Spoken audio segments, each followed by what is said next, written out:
Now, may I request our President Pragna Bharati Srinivas Garu to please start his address to the audience.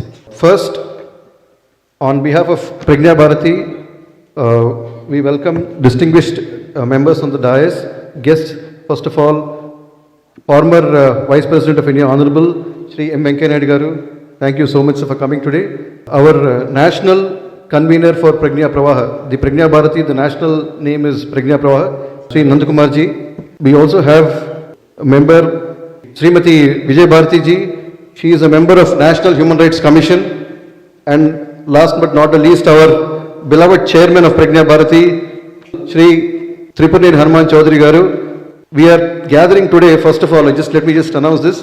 We are gathering today to celebrate two auspicious things. One, the 33rd Foundation Day of Pragna Bharati, and equally important, the 94th birthday of our beloved chairman. My apologies, 95th. So, with your permission, I'll just start with a couple of questions. And first of all, these questions are important because it lends importance to the theme that we have taken up. I request you to respond to a question of ours. How many people believe that India, Bharat, won the Operation Sindoor militarily? How many people accept that? Can you please raise your hands? So the next question is then, how many people believe that we lost Operation Sindoor narrative? So there are quite a few people. All of us believe we won or we lost the narrative.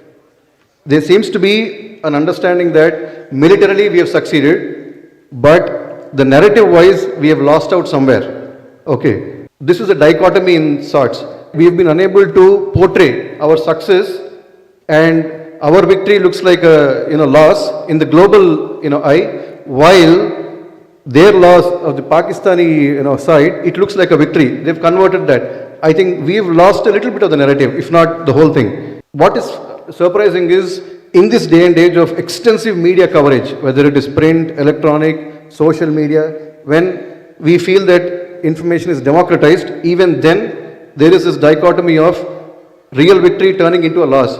Somewhere we have to understand the underlying reasons for that. One of the reasons we feel it, Pragna Bharati, is that we have, each of us believes in our own information bubbles. We have our own sources, we trust only them, we don't trust anybody else or anything else, and therefore we are looking at these pockets of information and we rarely agree with each other.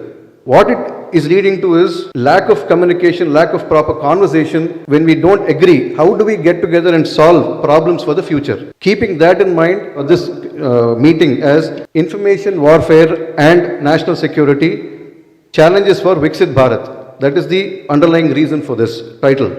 Now, if today in this day and age of explosive information access, if today we are unable to convince people of what the truth is, imagine 30-40 years back, when the entire ecosystem was captured, when we did not have access to, say, a variety of perspectives, and when we did not have the ability to inform people of certain other alternatives, so the nationalistic perspectives, what difficulties those people would have faced over first 60-70 years. In that context, Pragna Bharati was born. In early 1990s, a team of people, very eminent nationalists, they got together and started Pragna Bharati early 1992-93. Founding chairman of Pragna Bharati then was none other than our beloved chairman, Shri Hanuman Chaudhary Garu. He continues to be the chairman till date. So that was started along with Ram Madhav ji, Harihara Sharma Garu, then Vakati Panduranga Garu, and our own B.S. Sharma Garu, whom I'm sure quite a few people would know here. Some of the eminent members who were part of our ecosystem, who were part of Pragna Bharati, and then they went on to take other responsibilities. One of the prominent people is Nirmala Sitharaman ji. She was actually General Secretary at Pragna Bharati earlier. Then, of course, our own Vijay Bharati Garu, she is now a member of NHRC. We have a lot of other eminent people here. Our own former Vice Presidents, Dr. Indira Parthasarathy Garu, she was the principal of Kakatiya Medical College. Then Rajabhaskar Reddy Garu, leading dental surgeon from Karimnagar, Sirish Dopeshwarji, our past president, a leading industrialist, Sai Prasad Garu, Dinesh Kumarji, who went on to become the director of NIN. Amongst us, we have a lot of these people who were part of Pragna Bharati and also went on to become, eminent leaders in their own fields. This is not to say that if you join Pragna Bharati, you'll become something. They are already something, that's why they are part of Pragna Bharati. Some of the major initiatives we have taken up at Pragna Bharati over the last 30, 40 years, especially in the recent past, is one Telangana Vaibhavam, a program that highlighted the glorious past of the pre-Islamic Telangana. We have taken up that up a long time back. Jnana Sangam, again, a program focused on the linguistic richness of our country, which countered the divisive narratives on linguistic basis. We also had a very vast program called Decolonizing Indian Minds that focused on Swayambodha and Shritubodha. Then, of course, we also did the myth of Aryan invasion theory, which showcased a variety of intellectuals globally, which demystified and actually negated the entire Aryan invasion theory. Recently, in the last 1 year, last November, actually, we had conducted Lok Manthan, another colloquium of nation first intellectual thinkers and practitioners, which showcased how diverse and how united our country is. That was a massive program last year. I'll just quickly mention a few people who were associated with Pragna Bharati over the last few decades, and especially in the recent past.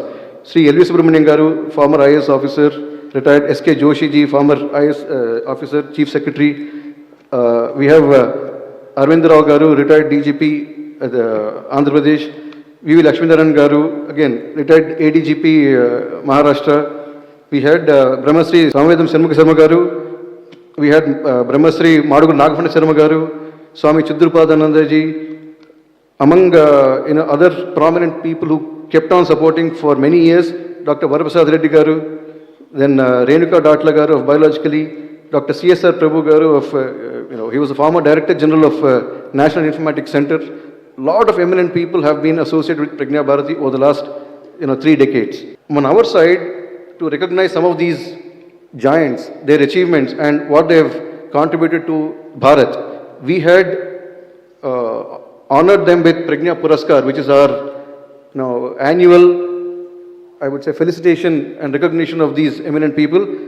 Amongst them, of course, we have Dr. K. Anjireddy Garu, former chairman of Dr. Reddy's Labs earlier.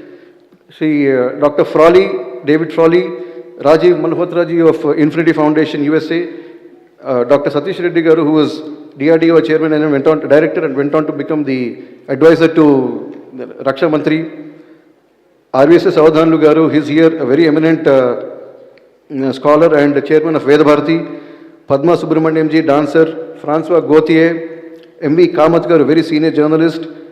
All of us will also know Dr. Swaminathan Garu, the doyen of agricultural revolution in India. Pulala Sri Ramachandrul Garu, awarded Padma Shri later. Asavadi Prakash Rao Garu, again another Padma Shri awardee. We have been able to, or fortunate to have, felicitated, honored so many intellectual giants in this country as part of Pragna Bharati. Today, apart from, if I have forgotten anybody, kindly excuse me, please don't mind. But we are extremely fortunate to have all of the people, in fact, a lot of the founding original team members of Pragna Bharati are here with us. Along with them, all the dignitaries, we are happy to celebrate our 33rd anniversary with you. Just a word about Pragna Bharati itself. You have already seen in the AV, we have been faithfully serving as a forum, as a platform to intellectuals to contribute, to give them a voice in this country. A lot of you have very rich lived experiences and you have accumulated tremendous amount of knowledge and wisdom. We request you to contribute to the nation through Pragna Bharati. We are willing to take help or assistance or take support from you. How each of you can support the cause of the nation? If you write articles, we have a magazine called Bharatiya Pragna. If you write books, we'll help you publish and release them. If you're an expert in some field, we'll help you with the seminars, talks, and debates and discussions. If you're a researcher, we are willing to collaborate with universities in India and even abroad and come out with research papers. If you are a filmmaker, if you're interested, we'll help you make a documentary or a film and showcase it wherever required. If you have time, we request you to join Pragna Bharati as volunteers. And of course, last but not the least, if you have money, please donate.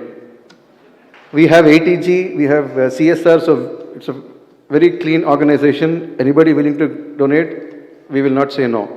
The other last point I would like to say is don't just stop at consuming the content. If you're reading or listening or viewing something, don't just read and then keep your opinions to yourself. Please get back to us. It need not be in favor or against any particular ideology. Please share your thoughts. Please contribute to this ecosystem. Our job is to make sure we give a platform, and more debates and discussions will enrich the entire ecosystem. So once again, thank you so much. We look forward to each of you contributing to the nation's cause, preferably through Pragna Bharati. Thank you so much for coming today. Okay.